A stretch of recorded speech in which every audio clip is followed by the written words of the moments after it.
Bismillahirrahmanirrahim. Assalamualaikum warahmatullahi wabarakatuh. Puji syukur kita panjatkan atas kehadirat Allah Subhanahu wa Ta'ala yang telah melimpahkan rahmat dan karunia-Nya kepada kita semua. Salawat beserta salam tak lupa pula kita kirimkan kepada junjungan kita Nabi besar Nabi Muhammad sallallahu alaihi wasallam yang telah membawa kita dari alam kegelapan menuju alam yang terang menderang seperti yang kita rasakan saat ini. Baiklah, kami dari kelompok 7 akan mempresentasikan hasil diskusi kami yang berjudul Pelaporan Keuangan dan Perubahan Harga. Dan kami beranggotakan 4 orang, di mana saya sendiri Nur Pertiwi dan rekan saya Sri Nengsi Eka, Suci Wulandari, dan Magfiratul Jannah. Untuk itu saya akan menjelaskan tentang sub pokok pembahasan, yaitu yang pertama, definisi pelaporan dan perubahan harga. Yang kedua, memahami mengapa laporan keuangan memiliki potensi untuk menyesatkan selama periode perubahan harga. Yang ketiga, mengetahui istilah-istilah akuntansi inflasi dan memahami pengaruh penyesuaian harga terhadap laporan keuangan. Dan yang terakhir, menentukan perbedaan modal akuntansi biaya terkini dan modal akuntansi konvensional.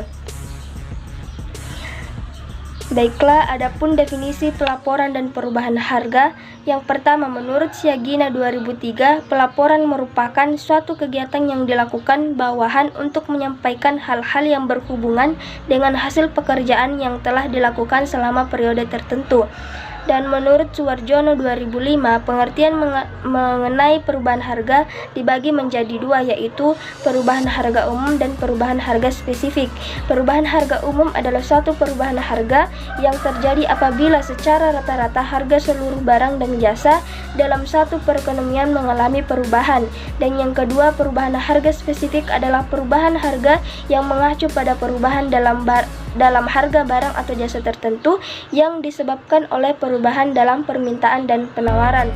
Mungkin itu saja dari saya serahkan kepada rekan saya Sri Nengsi Eka. Baik, terima kasih atas kesempatan yang telah diberikan kepada saya. Saya akan melanjutkan materi dari teman kelompok saya. Langsung saja masuk pada materinya, yaitu memahami mengapa laporan keuangan memiliki potensi untuk menyesatkan selama periode perubahan harga. Selama periode inflasi, nilai aktiva yang dicatat sebesar biaya akuisisi awalnya jarang mencerminkan nilai terkininya yang lebih tinggi. Ketidakakuratan pengukuran ini mendistorsi. Pertama, proyeksi keuangan yang didasarkan pada data seri waktu historis. Kedua, anggaran yang menjadi dasar pengukuran kinerja. Dan ketiga, data kinerja yang tidak dapat mengisolasi pengaruh inflasi yang tidak dapat dikendalikan.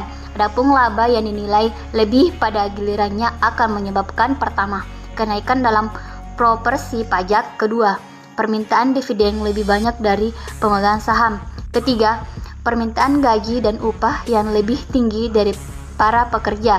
Keempat, tindakan yang merugikan dari negara tuan rumah seperti penggunaan pajak keuntungan yang sangat besar.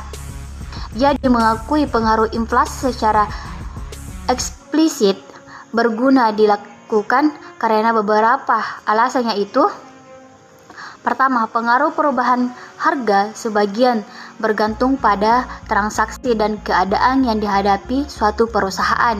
Dan kedua, mengelola masalah yang ditimbulkan oleh perubahan harga bergantungan pada pemahaman yang akurat atas masalah tersebut.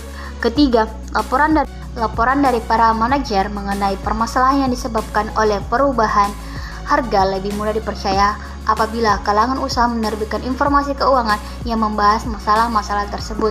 Sekian dari saya. Materi akan dilanjutkan oleh teman kelompok saya. Assalamualaikum warahmatullahi wabarakatuh. Perkenalkan, nama saya Magfiratul Jannah.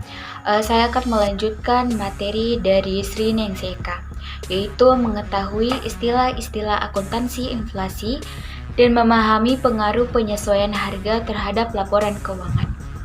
Istilah-istilah akuntansi inflasi. Yang pertama yaitu ada atribut, penyesuaian biaya kini, kekayaan yang dapat dihapuskan, mekanisme penyesuaian, ekuivalen daya beli umum, keuntungan kepemilikan suatu investasi, hiperinflasi, inflasi, aktiva moneter, keuntungan moneter, kewajiban moneter, kerugian moneter, penyesuaian modal kerja moneter, jumlah nominal, aktiva non-moneter, kewajiban non-moneter, penyesuaian paritas, aktiva permanen, indeks harga, daya beli,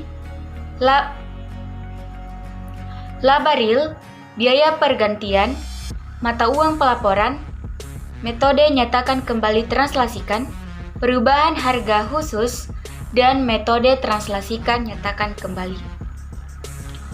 Setiap jenis perubahan harga memiliki pengaruh yang berbeda terhadap ukuran-ukuran posisi keuangan dan kinerja operasi suatu perusahaan. Nah, adapun jenis penyesuaian inflasi yaitu yang pertama, penyesuaian tingkat harga umum, yang kedua, penyesuaian biaya kini, dan yang ketiga, biaya kini yang disesuaikan dengan tingkat harga umum. Terima kasih, saya kembalikan kepada teman kelompok saya, yaitu Suci Wulandari. Baiklah, terima kasih atas kesempatannya. Saya akan melanjutkan materi dari Saudari Makfiratul Jannah, yaitu menentukan perbedaan model akuntansi biaya terkini dan konvensional.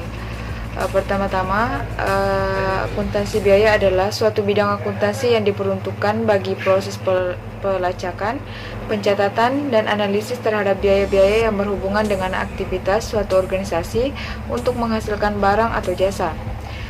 Dan selanjutnya, akuntansi konvensional ialah suatu metode yang mengelola informasi keuangan dan menyajikan agar dapat digunakan oleh pihak terkait yang berkepentingan terhadap hasil laporan keuangan tersebut.